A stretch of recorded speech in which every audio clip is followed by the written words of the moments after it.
డిబేట్కి స్వాగతం. పొరుగు దేశం దాయాది దేశం పాకిస్తాన్లో అంతర్యుద్ధం మొదలైంది. పాకిస్తానీ పంజాబీలకి అలాగే ఖైబర్ పఖ్తూన్ఖ్వాకి చెందిన పస్తూన్లు లేదా పఠాన్స్కి మధ్య ఈ అంతరాలు బాగా పెరిగిపోయి ఇమ్రాన్ ఖాన్ని టార్గెట్ చేసి మాజీ ప్రధానమంత్రి, వాస్తవంగా ఆయన మాజీ అనడానికి కూడా వీల్లేదు, వీళ్ళు తొలగించారు, ఆయన జైల్లో నిర్బంధించి ఆయన్ని హత్య చేశారనే ప్రచారాన్ని సమర్థవంతంగా ఆఫ్ఘనిస్తాన్ హ్యాండిల్స్ నుంచి చేయించి మరీ ప్రజల నుంచి వచ్చిన వ్యతిరేకత కారణంగా నిన్న జైలు అధికారుల చేత లేదు ఆయన ఆరోగ్యం అద్భుతంగా ఉందని చెప్పించారు కానీ ఆయన చూపించలేదు. ఇంతకీ ఇమ్రాన్ ఖాన్ వారి కస్టడీలో ఉన్నారా, జైల్లో ఉన్నారా, లేక మరి టెర్రరిస్టుల చేతికి అప్పచెప్పినట్టు తెలుస్తోంది. వారి నుంచి ఏదో కీలకమైన సమాచారం రాబట్టేందుకు మసూద్ అజహర్కు హఫీజ్ సయీద్ గ్యాంగ్లకు అప్పచెప్పినట్టు తెలుస్తుంది. ఏది నిజమని తెలియాలంటే పాకిస్తాన్ ప్రభుత్వం లేదా సైనిక పాలకుడు ఈ రోజు నుంచి సర్వాధికారి పాకిస్తాన్ మొత్తానికి సుప్రీంకోర్టును కూడా తన చేతిలో పెట్టుకున్న అసీం మునీర్ చెప్పాలి. ఈ అంశాలు పొరుగు దేశంలో జరుగుతున్న ఈ పరిణామాలు, చోటు చేసుకున్న పరిణామాలు, ఎదురవుతున్న సంక్షోభం, వీటి మీద సమగ్రంగా చర్చించడానికి మనతో లైవ్ డిబేట్లో జాయిన్ అయ్యారు కల్నల్ పరమేశ్వర్, కార్గిల్ హీరో. నమస్తే కల్నల్ పరమేశ్వర్ గారు. అలాగే డాక్టర్ తులసిరెడ్డి గారు, రాజ్యసభ మాజీ సభ్యులు, ఏపీ కాంగ్రెస్ వర్కింగ్ ప్రెసిడెంట్. నమస్తే తులసిరెడ్డి గారు. అండ్ ఇంకా కూడా మనతో గఫూర్ గారు జాయిన్ అయ్యారు. గఫూర్ గారు సిపిఎం సీనియర్ నాయకులు, మాజీ ఎమ్మెల్యే. నమస్తే గఫూర్ గారు. అలాగే బీజేపీ తెలంగాణ అధికార ప్రతినిధి, intellectuals forum convener doctor Sankaralla Ravikumar గారు. నమస్తే రవికుమార్ గారు. To start with colonel Parameshwar గారు, చూస్తున్నారు కదా జరుగుతున్న పరిణామాలన్నీ పొరుగు దేశంలో.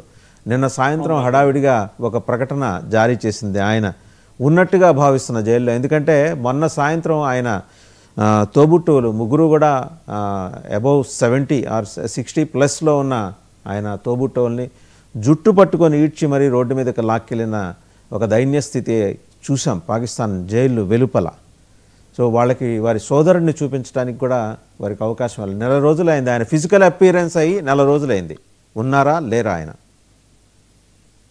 సో ఇటువంటివి కొత్తవి కాదండి. అంటే మనకి Pakistan, first of all Pakistan అయితే బనానా రిపబ్లిక్. అక్కడ డెమోక్రసీ ఉందని అనుకోవడము, ప్రైమ్ మినిస్టర్ అనే పదవికి వాల్యూ ఉందని అనుకోవడము అట్టహాసం అవుతుంది. ఫస్ట్ ఆఫ్ ఆల్ భారతదేశం వాళ్ళు ఎప్పుడు భారతదేశంతో కంపేర్ చేసుకుంటారు, కానీ భారతదేశంలో ఎటువంటి ప్రైమ్ మినిస్టర్ వచ్చినా ఎవరు వచ్చినా కూడా రెస్పెక్ట్ ఫర్ ద ఇన్స్టిట్యూషన్ అనేది ఉందండి.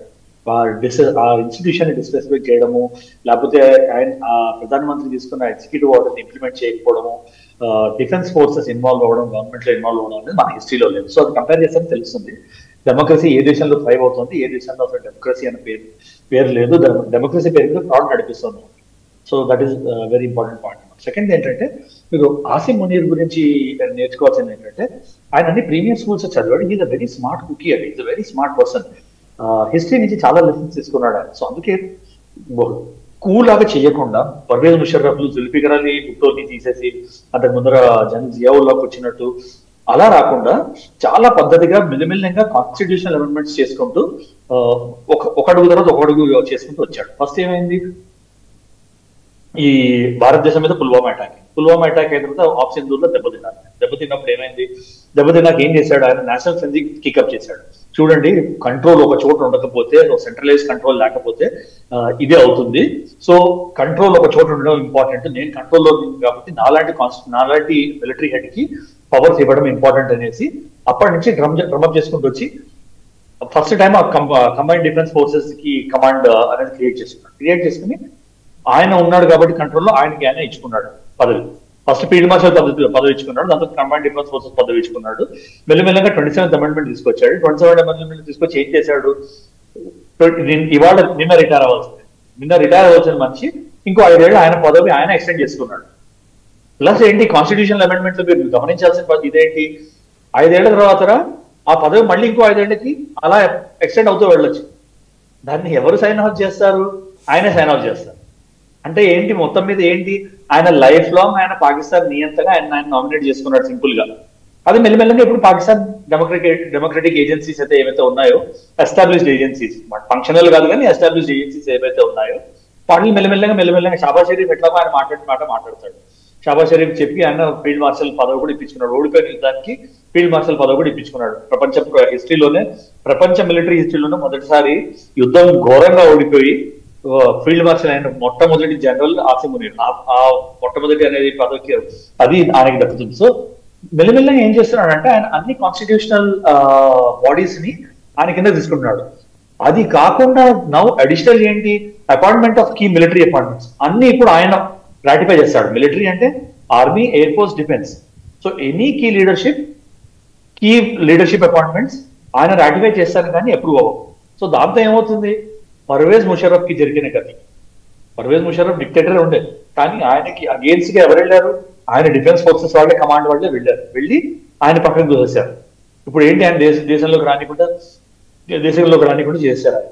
సో ఇవన్నీ హిస్టరీ నుంచి లెసన్స్ నేర్చుకుని ఆయన ఏం చేశాడు, ఇలా కాదు అక్కడ ఆ పదవుల్లోకి వచ్చేవాడిని కూడా నేను రాటిఫై చేస్తాను, కంబైన్డ్ డిఫెన్స్ ఫోర్సెస్ అధికారి ఎవరైతే ఉన్నారో నేను రాటిఫై చేస్తాను అని ఒకటి తీసుకున్నాడు అమెండ్మెంట్. ఇంకో ఫైనల్ అమెండ్మెంట్ చాలా ఇంపార్టెంట్, చాలా క్రిటికల్. మనం ఎందుకు డిస్కస్ చేయాలి పాకిస్తాన్ అంతర్గత విషయం, మనం ఎందుకు డిస్కస్ చేయాలి అంటే, మనం డిస్కస్ చేయాల్సిన అవసరం ఏంటంటే న్యూక్లియర్ బటన్ మీద ఆయన ఫింగర్ ఆయన ఇన్స్టాల్ చేసుకున్నాడు.